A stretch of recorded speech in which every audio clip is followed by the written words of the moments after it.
September 11th. Deputy Village Administrator Adam Lerner told Essex County Police that the village has taken over the former JAC building and is currently assessing the work that will need to be done to protect the building from the cold weather.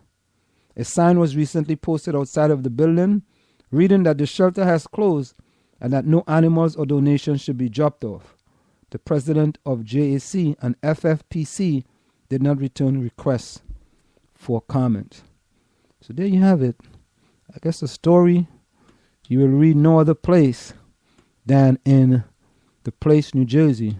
A kind of breaking story there by Jared Kofsky of New Jersey Place.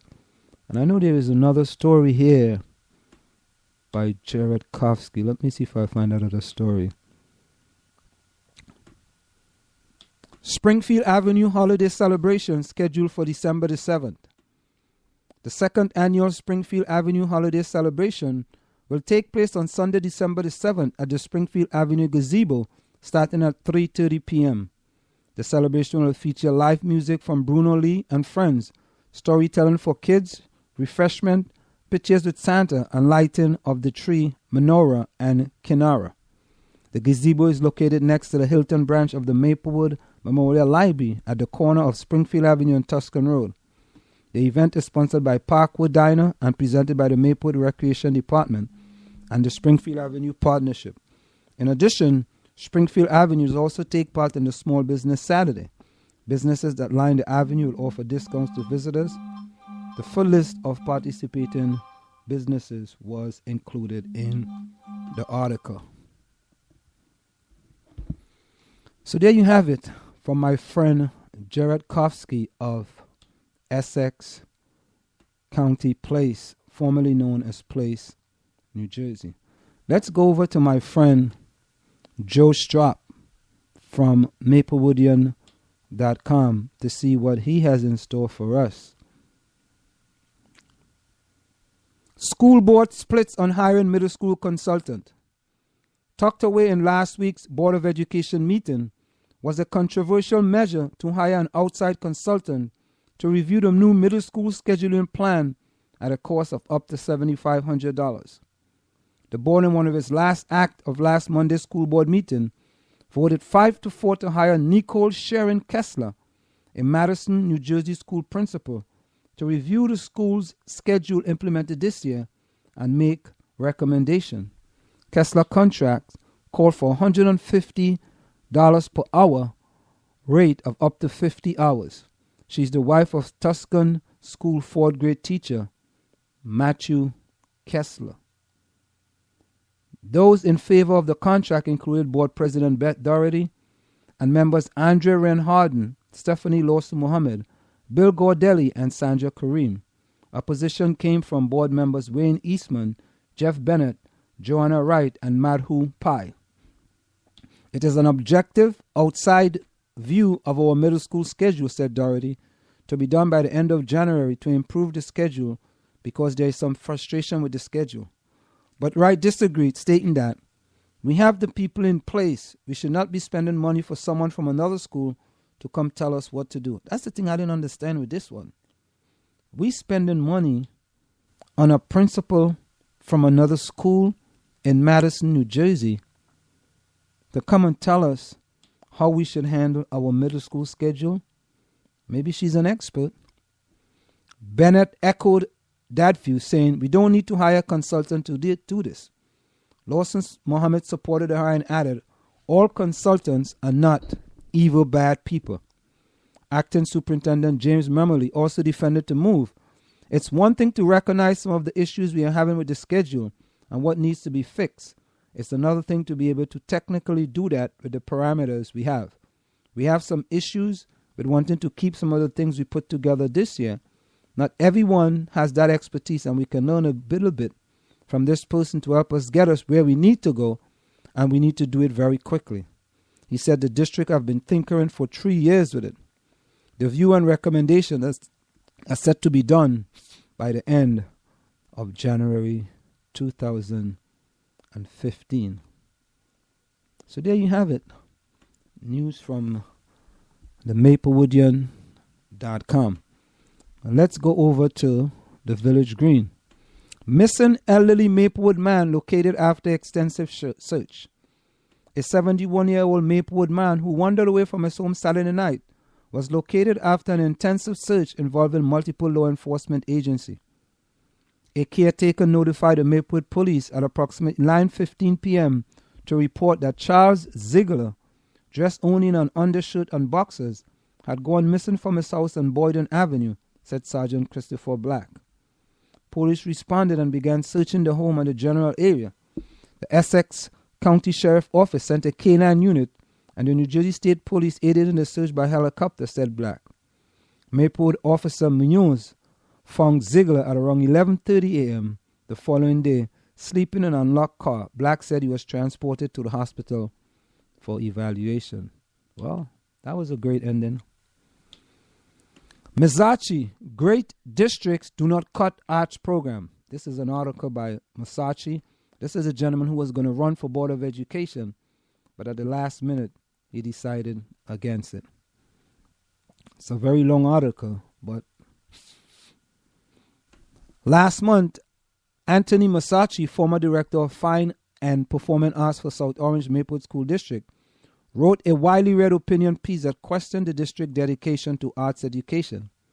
Shortly after, South Orange Assistant Superintendent of Curriculum and Instruction, Susan Greason, emailed a letter to middle school parents explaining the new schedule and approach to performing arts and fine arts. So, I guess since he didn't run, he decided to pen a piece on what he thinks is important to him. Clothing donation drive at CHS for homeless families. The ladies of leadership are hosting a clothing drive for the homeless families in Essex and Passaic counties. Items can be dropped off at Columbia High School until December the 19th. Please only donate clothing in fairly good condition. Clothing with severe tears, stains, and other unusable items cannot be accepted. All items in all sizes are needed. Blankets, jackets, scarves, and gloves are also needed. Drop-off donations after 3:15 p.m. in room A320 at Columbia High School. Again, drop-off donations after 3:50 p.m. in room A320 at CHS High School. CHS Library help restock food pantries with food for fines. If you are Columbia High School students who have been racking up library fines, don't despair. Now you can tell your mom and dad that your lax behavior can help feed the hungry. You heard right. The CHS librarian, Susan Nigg, tells us that students with overdue materials can now trade food for fines. The Columbia High School Library, in partnership with Columbia High School Key Club, will help restock local food pantries for the upcoming holiday season by offering a 2-week-long food for fines program. From December the 1st to the 12th, 2014, students can bring in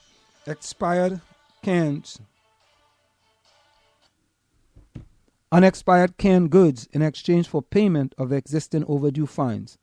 One item equals $1 credit towards library fines. The Food for Fines program does not apply to the replacement cost of books. Items most needed include peanut butter, canned tuna or chicken, canned stew or chili, 100% juice, powdered milk, and shelf-stable milk such as Parmalat. The library can only accept non-glass containers and check those expiration dates. No expired food will be accepted. More than 100 families visit the food pantry each Saturday to receive one or more bags of groceries. Right, Nick? Thank you in advance for clearing your library fines and helping the food pantry. The goal is to collect and donate more than 200 pounds of food through this food drives. More details about the programs are available in the library at chslibrary.org, or you can contact email at chslib@somsd.k12.nj.us. That's chslib@somsd.k12.nj.us with any questions. So there you have it, a good cause, ladies and gentlemen. Go to CHS library.org. And even if you don't have any books, you can still donate to an excellent cause. Cycle Maplewood, a new grassroots indoor cycling program. And we go over to the alternative press. Cycle Maplewood, a new grassroots indoor cycling program, have created in partnership with Maplewood Township. It will be housed at the old Maplewood Women's Club, which is now the Woodland. Starting this week, classes are being offered daily on stage at the Woodland. When I heard less than a month ago that a small, now shuttered studio on Valley Street, Cycle in Motion, was going to close due to a lack of traction finance, said Ali Joseph, the founder and director of Cycle Maplewood, I was frustrated as there is no other indoor cycling, spinning studio that's affordable for the community in the area and open and attractive, inclusive to all. So I put on my business entrepreneur hat and approached the town of Maplewood Recreation Department via Keith Knudsen, the director of Park and Recreation. What comes out of it is to be a beautiful, fun collaboration between me and the Maplewood Rec Department. I think it's unique and it could be a model for other municipalities in New Jersey who want to help fight obesity and sedentary behavior during the winter months, Joseph said, especially as well as promote health in their towns by working in partnership with small businesses to create kindred program. Cycle Maplewood is holding a 2-day after Thanksgiving turkey burn-off rides. The first one is a combination of yoga and spinning. It's 90 minutes long. And the second one is spin only, and it's 70 minutes long. You can go to www.cyclemaplewood.com. That's cyclemaplewood.com. Cycle Maplewood, a new grassroots indoor cycling program in Maplewood.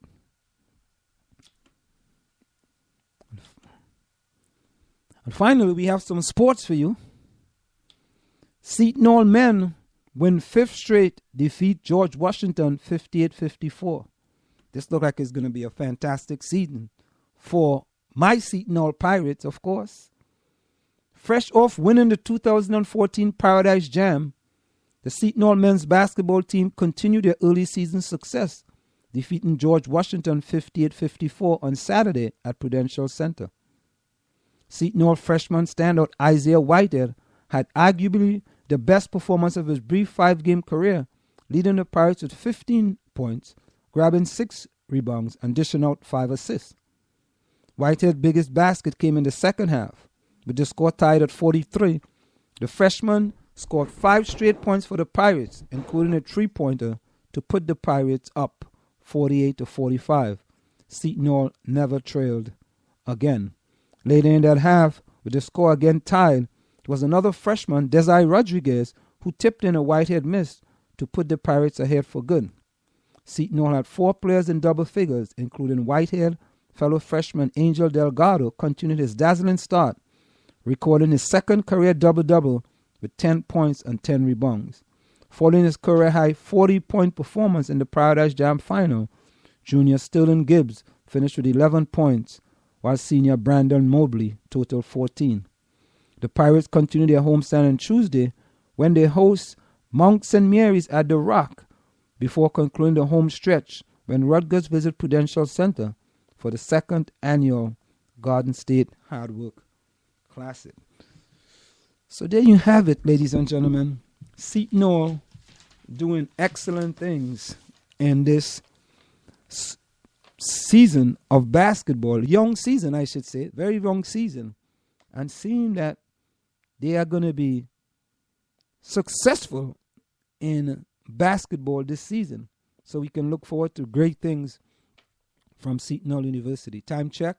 The time is approximately 8:28 p.m. That time check is brought to you by All Star Motors, providing you with services you can trust.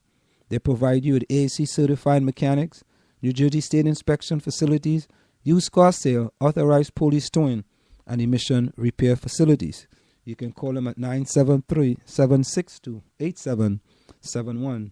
That's 973-762-8771. We'll be right back after this short break. Go ahead and advertise on the South Orange Maplewood online radio experience.